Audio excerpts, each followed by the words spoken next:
Kinilabutan talaga si Lolo Bob Arum dahil sa isang Pinoy na napakatindi ang galawan, pinatumba ang higante at ang pinakamalakas na hari ng selda sa Thailand.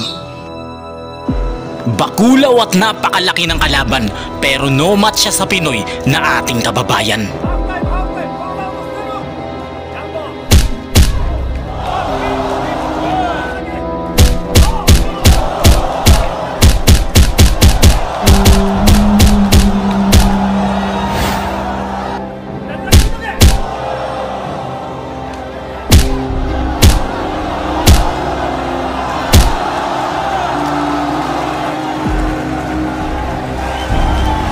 At ang napakahambog na hari ng selda sa Thailand ay muntik mapatay ng ating kababayan. Isang napakabigat na suntok ang kanyang pinakawalan, ang siyang brutal na tumapos sa kanyang kalaban.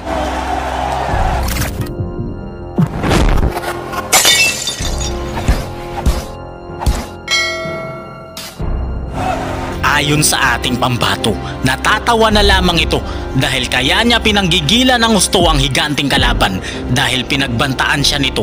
Ayon sa higante, hindi daw mananalo ang ating kababayan dahil sobrang liit nito at hindi aabot ng round 5 ang Pinoy. At ayon mismo sa higante, ipaparanas daw niya sa Pinoy ang pinakabrutal na pagkatalo mula sa isang 6-footer boxer ng bansang Japan. Kaya wala talagang kapag-asang manalo ang ating kababayan. And then after the fight, I win. And then people say, "Oh, your style is like Muhammad Ali. You're so good, ah." May isang Pinoy boxer ang nagpasikat at hinangaan sa Hong Kong. Sa tindi ng ginawa ng Pinoy boxer na ito ay pinabagsak niya ang isang higante na halos doble ng laki niya. Bugbog sarado po ang inabot ng higanteng ito sa Pinoy, mga kaibigan. Iyak ang pamilya ng higanteng kalaban sa brutal KO na sinapit niya sa ating kababayan. Baliwala ang laki at gaano kakahigante pag Pinoy ang iyong nakalaban. Kaya naman ang ating kababayan ay hinangaan talaga ng mga diwata at dayuhan, lalong-lalo na ang sikat na promoter na si Bob Arum. Napapalakpak pa ito at nagpa-picture pa sa kanya sa tindi ng ginawa at laban na kanyang pinakita. Sino ang alamat na Pinoy boxer na ito at paano niya napahanga ang mga lehitimong boxing fans sa Hong Kong, maging si Bob Arum nang patumbahin niya ang isang higante na halos doble ng laki niya? Yan ang ating aalamin. Si J. Premo Solmiano ay nagmula sa bayan ng San Andres, Catanduanes, at dahil sa boxing, siya ay napadpad sa Hong Kong at dito na siya gumawa ng ligasiya at alamat sa Philippine boxing. Araw ng Sabado, May 14 taong 2016, sa Hong Kong Convention and Exhibition Center, dumayo ang ating kababayan na si J. Solmiano at makakalaban niya ang isang higanting boksingero mula sa bansang Japan. Ang kinatatakutan noon dahil sa laki nito na si Takahiro Oda, binansagang Nobunaga dahil sa bilis niyang tapusin ang kalaban. Animo isa siyang ninja na nanggaling pa ng bansang Japan. Sa entrada pa lamang, mga kaibigan, ng ninja hapon, siya ang pinakamalaki sa kanilang grupo. Cool na cool at astig ang kanyang costume. Animo isa talaga siyang tunay na ninja. Sa laki po nito ay hinakbangan na lamang niya ang lubid ng ring na paglalabanan nila. Pagpasok naman po ng ating kababayan na si J. Solmiano, ang kanya mukha ay maamong-maamo, cool na cool at energetic po ito. Patawa-tawa lang po siya sa mga tao. Round number 1, kitang-kita talaga ang laki ng kalaban pero wala pong takot ang ating kababayan na pasukin ito. Nagpakawala ng suntok na puro solido ang ating magaling na boksingero na si J. Solmiano. Ang akala talaga ng higanteng Hapon ay ma-overpower niya si J. Solmiano, pero ang hindi niya alam ay mas matindi pa sa sipa ng lasing na kabayo ang kamao ng ating pambato.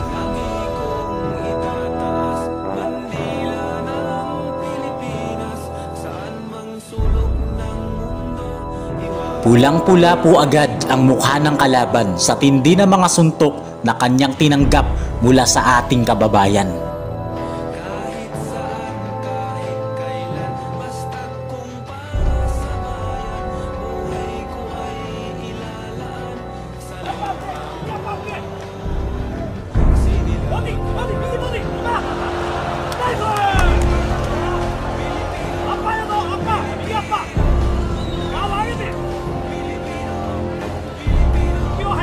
Sinesenyasa naman po ang higante ng kanyang corner na tirahin niya sa body o patamaan sa bodega ang ating kababayan. Pero baliwala po ito kay Jay Solmiano. Kinain niya lang lahat ang matitinding kamao na binabato.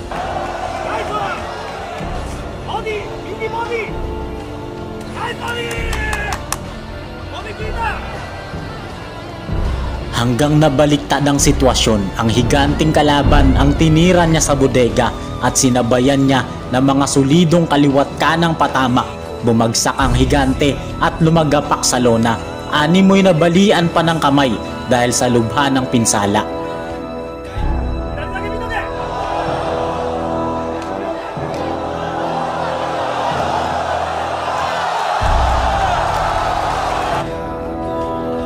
Binilangan ng referee at lumaban pa ito, kaya naman sinugod siya ni Jay Solmiano at muli siyang lumagapak sa ibabaw ng lona.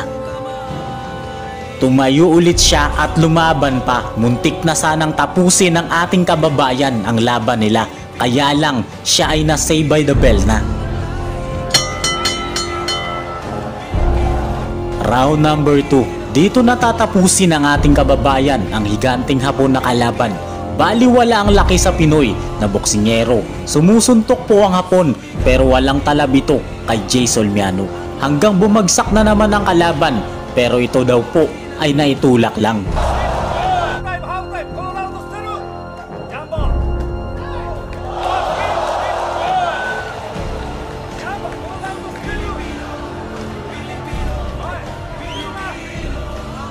Dumugo na ang ulo ng Hapon at ito ay pinatingnan na sa doktor, pero okay pa rin daw at pwede pa itong lumaban. Kaya naman hindi na nagsayang ng oras ang ating kababayan. Kaliwat kanang malalakas na puro power shot ang kanyang pinakawalan na tuluyang bumugbog sa higanting kalaban. Kaya itinigil na ng referee ang kanilang laban.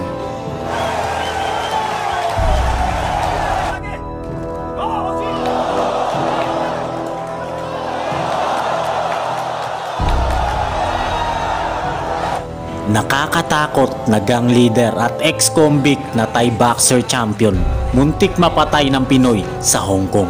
Sa sobrang lala ng kanyang tama, ilang minuto siyang nakahiga, hindi makahinga at kanyang katawan ay naparilisa.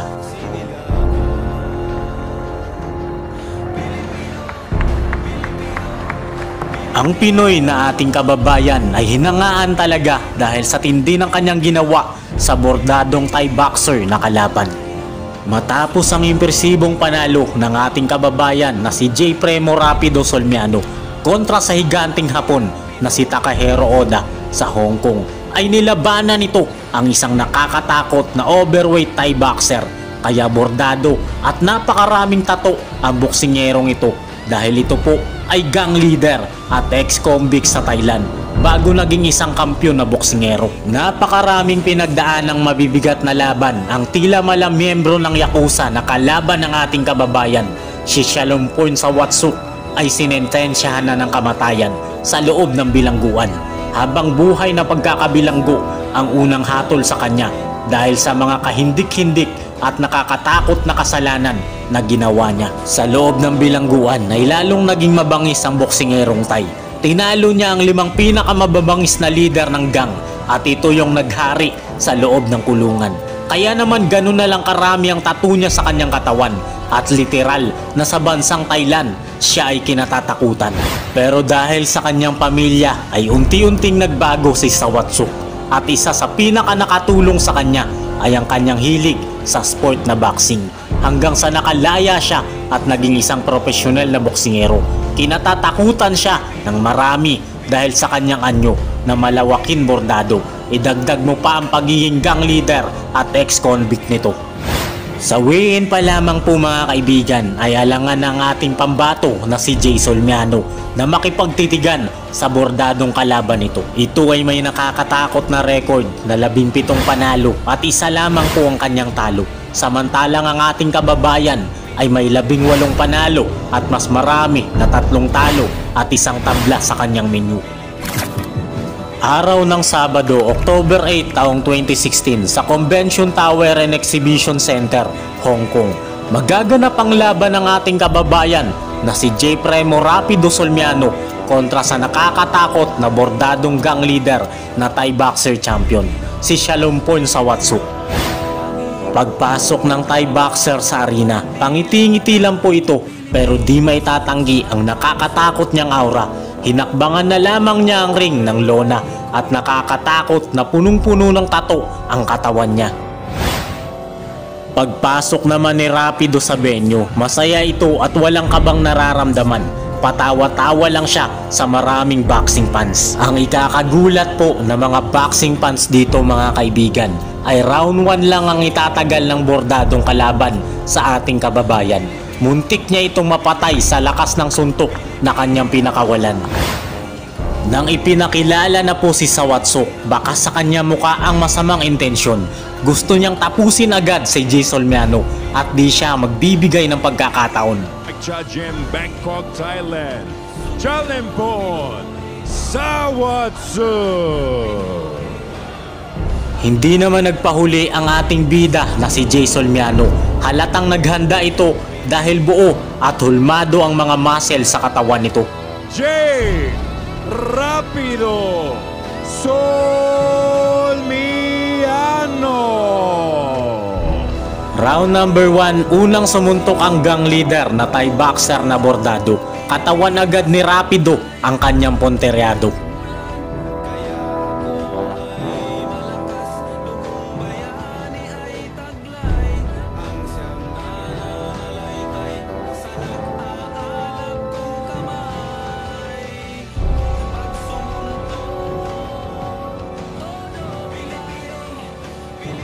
Nagpakawala agad ng isang power shot ang Thai boxer pero di ito ininda ni J. Solmiano na ating pambato.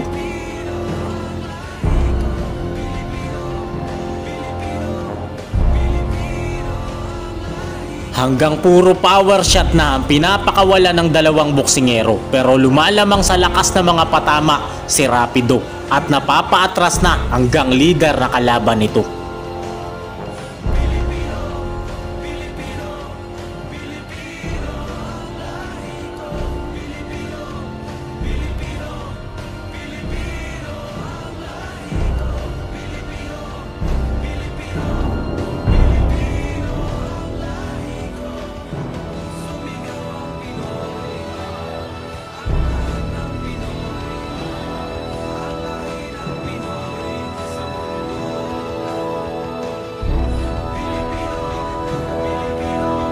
Nagpatuloy ang palitan nila ng malalakas na suntok sa bodega. Nangaasar pa ang Thai boxer na hindi daw masakit kaya siya patawa-tawa hanggang itinodo ni Rapido ang kanyang kamao na malinis na tumama sa bodega ng kalaban nito.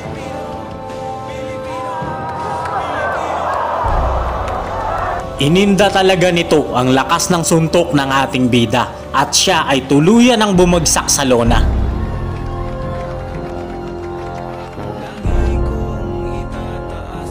Namimilipit siya sa sakit at hindi siya makahinga sa lakas ng suntok na tinanggap ng kanyang bodega.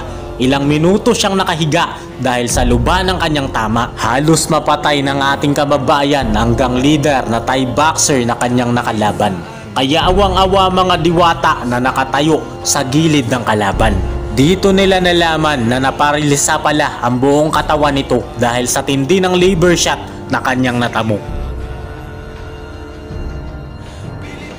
Pinakita pa sa replay na inikot-ikot pa ni Rapido ang kanyang kamao bago pinalapat sa bodega ng kalaban nito. Napahanga ng gusto si Babarum at palakpakan ng mga tao sa tindi ng ginawa ng ating pambato. Hindi mo talaga malalaman kung sino ang mananalo sa laban at ang pisikal na anyo ay hindi basihan na sa pagsasanay ito at sa laki ng iyong puso. Pusong Pinoy, pusong palaban. Yan ang pinakita ni J. Solmiano na ating kababayan.